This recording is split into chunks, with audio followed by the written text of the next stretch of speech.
आज नामपल्ली कॉन्स्टिट्यूंसी की जो मीटिंग रखी जा रही है, यहाँ पर सिकंदराबाद पार्लियामेंट के इलेक्शंस आ रहे हैं। जैसा आप जानते हैं, मैं तमाम आवाम से रिक्वेस्ट करता हूँ कि केसीआर साहब के हाथ मजबूत करिए।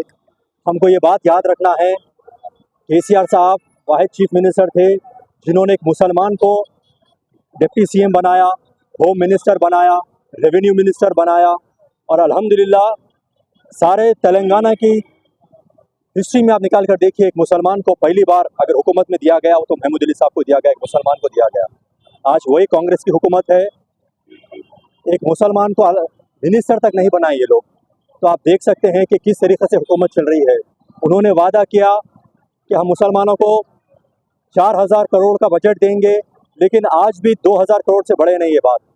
रमज़ान में अगर कोई हुकूमत गिफ्ट दी तो सिर्फ तेलंगाना हुकूमत दी है, और ये नामपल्ली हल्का है जहाँ पर केसीआर साहब ने एक पहली बार कोई चीफ मिनिस्टर अनीसुल गुरबा गए तो वो केसीआर साहब है जिन्होंने ये यतीम बच्चों से कहा कि जब भी मैं चीफ आज तुम लोगों के माँ बाप नहीं है, मैं तुम्हारे साथ रहूँगा और तुम लोगों के लिए ऐसी इमारत बनाऊँगा, तुम्हारे रहने सहने के लिए बहुत अच्छा इमारत बनाऊँगा। और अल्हम्दुलिल्लाह उन्होंने अपना वादा पूरा किया। वो इलेक्शंस का स्टैंड नहीं था, लेकिन मुसलमान बच्चों के लिए जो उन्होंने किया है एक तारीफ काबिल है। रसूलुल्लाह सल्लल्लाहु अलैहि वसल्लम ने फरमाया, जो शख्स यतीम बच्चों के सर पर अपना हाथ रखेगा, ये यतीम बच्चों के सर पर जितने बाल हैं अल्लाह ताला उन्हें उतना सवाब पहुंचाएंगे। अगर शादी मुबारक स्कीम के लिए भी जो लॉन्च किया है तो केसीआर साहब ने किया है। उस जमाने में कांग्रेस की हुकूमत में सिर्फ 200 रुपये पेंशन दिया जाता था और लोगों को लाइनों में खड़ा कर दिया जाता था। वही केसीआर साहब की हुकूमत आई तो उन्होंने 200 से 400 नहीं किया, अल्हम्दुलिल्लाह 200 से 2000 रुपये किया है। जो कि जिसका दिल बड़ा हो अल्हम्दुलिल्लाह अल्लाह ताला उसके हमेशा साथ रहते हैं। आप देख रहे हैं कांग्रेस की हुकूमत आने के बाद किस तरीके से पावर कट हो रहा है हर जगह के ऊपर। आज पानी की मुश्किलात हो रहे हैं, हर घर परेशान है, और हर जिसको पेंशन आती थी उनको पेंशन नहीं है, और कई लोग परेशान हैं। मैं सारी आवाम से अपील करता हूँ, रिक्वेस्ट करता हूँ आपके चैनलों के थ्रू कि केसीआर साहब के हाथ मजबूत करिए। 13 तारीख को घर से निकलकर अपने दोस्तों को लेकर, अपने फ्रेंड्स को, रिश्तेदारों को लेकर केसीआर साहब को कार के निशान को अपना कीमती वोट देकर भारी से भारी मेजॉरिटी से कार को जिताइए। केसीआर साहब के हाथ मजबूत करिए, और इंशाअल्लाह और जब भी हमारी हुकूमत इंशाअल्लाह फिर से आने की है। और ये आवाम से एक अपील है कि ये आपको बताना है कि देखिए, अगर आप अपना वोट कास्ट नहीं करेंगे और केसीआर साहब के हाथ मजबूत नहीं करेंगे, आज पावर कट 1 घंटे के लिए है, फिर 2 घंटे 3 घंटे फिर पावर टैरिफ भी बढ़ेगा। मेरी बात की याद रखना, आप वो चीज़ को याद करते हुए केसीआर साहब के हाथ मजबूत करके कार के निशान को 13 तारीख के दिन वोट करके भारी से भारी पद्माराव साहब को भारी से भारी मेजॉरिटी से जिताइए। हल्के असम्बली नामपल्ली में पार्लियामेंट्री कॉन्स्टिट्यूंसी के बीआरएस कैंडिडेट पद्माराव साहब का ये इंतखाबी रोड शो है, और हमारे ऑनरेबल वर्किंग प्रेसिडेंट केटी रामाराव साहब सक्सेसफुल रोड शो करते हुए आ रहे हैं। और दुनिया ने देख लिया असेंबली इलेक्शन में रेवंत रेड्डी साहब एक धोखा और फरेब देकर, मक्कारी और जालसाजी के जरिए उन्होंने मुसलमानों को हथेली में जन्नत दिखाकर धोखा दिया और हुकूमत हासिल कर लिया। लेकिन अफसोस की बात है, 150 दिन की हुकूमत है कांग्रेस की, लेकिन आज तक एक मुस्लिम मिनिस्टर नहीं है। मुझे अफसोस के साथ कहना पड़ता है, जो है मोहम्मद अली शब्बीर साहब, आपने तो एक मामूली सा ओहदा advisor to minorities welfare department हासिल कर लिया, और आज मुस्लिम मिनिस्टर नहीं है। जबकि तारीख गवाह है, जब केसीआर साहब की हुकूमत थी उस वक्त केसीआर साहब ने डिप्टी चीफ मिनिस्टर एक मुसलमान अली जनाब महमूद अली साहब को दिया, होम मिनिस्टर महमूद अली साहब को दिया, रेवेन्यू मिनिस्टर महमूद अली साहब को दिया। तो इससे एक अटूट मोहब्बत और वाबस्तगी दिखती है मुसलमानों से, और मुसलमानों के हकीकी हमदर्द अगर कोई है तो आज केसीआर साहब हैं। आज सारे हिंदुस्तान में मैं चैलेंज करूंगा, रेवंत रेड्डी साहब, आज हिंदुस्तान में महात्मा गांधी जी के बाद अगर कोई सेक्युलर लीडर हिंदुस्तान की सरजमीन पर पैदा हुआ है तो वो केसीआर है, केसीआर है, दुनिया जानती है।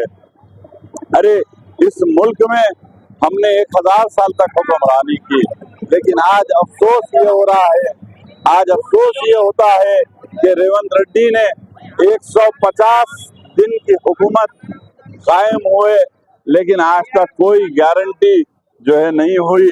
जो इंतखाबी मंशूर में जो उन्होंने जो वादा किया था, आज तक धोखा और फरेब है। मुसलमानों को सिर्फ और सिर्फ धोखा दे रही है कांग्रेस। मैं राय दहिंदों से अपील करूंगा कि 13 में याद रखिए, एक तरफ अस्सलाम वालेकुम, नमस्ते। आज तेलंगाना में इलेक्शन है, 13 मई के दिन पार्लियामेंट को जो है पार्लियामेंट का इलेक्शन है। आप तमाम लोगों से ये अपील करता हूं मैं कि भारी अक्सरियत से बीआरएस पार्टी को, केसीआर साहब को जिताना है। आज हिंदुस्तान के हालात किस तरीके से नाजुक हालात है आप बाखूबी जानते हैं। और वहाँ सवाल तेलंगाना में ये आरएसएस की हुकूमत आ चुकी है। मैं मुसलमानों से गुजारिश करता हूँ कि केसीआर साहब को, एक सेकुलर लीडर है केसीआर साहब के हाथ को मजबूत करना है, कार के निशान पर अपना वोट लगाकर अपने कामयाब करना है। फिर हमारे सिकंदराबाद पार्लियामेंट हलके के उम्मीदवार टी पद्मा गौड़ साहब को भारी अक्सरियत से कामयाब करना है। हम सबका मकसद यही है कि हम मुंह तोड़ जवाब देना है कांग्रेस को और बीजेपी को। पद्मा राव साहब को, जो सिकंदराबाद लोकसभा के कैंडिडेट है, उनको कामयाब करना है।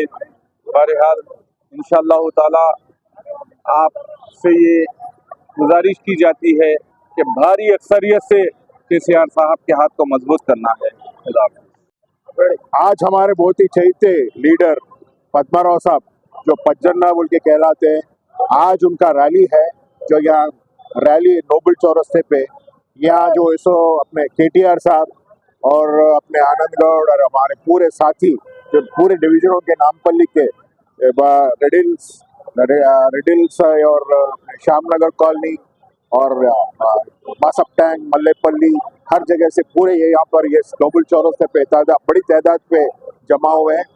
हम केटीआर साहब का बहुत स्वागत करना चाहते हैं और इस दौरान हम ये करना चाहते हैं कि पज्जन्ना जो हमारे प्यारे लीडर है, वो इस बार कैसे भी मुकम्मल लोग है या सिकंदराबाद कॉन्स्टिट्यूंसी से जीत हासिल करेंगे बोल के हमारी उम्मीद है और हमारे साथ हम उनके साथ में है।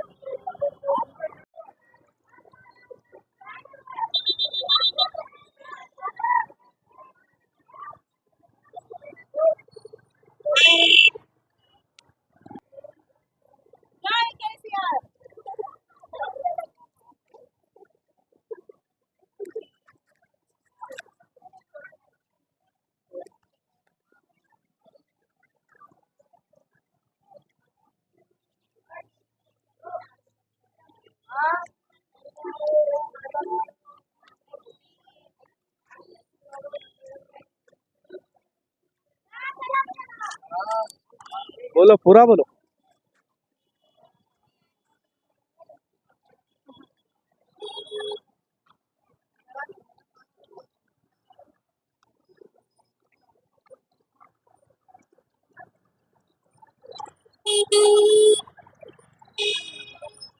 अच्छा, ये सब भी मेरे से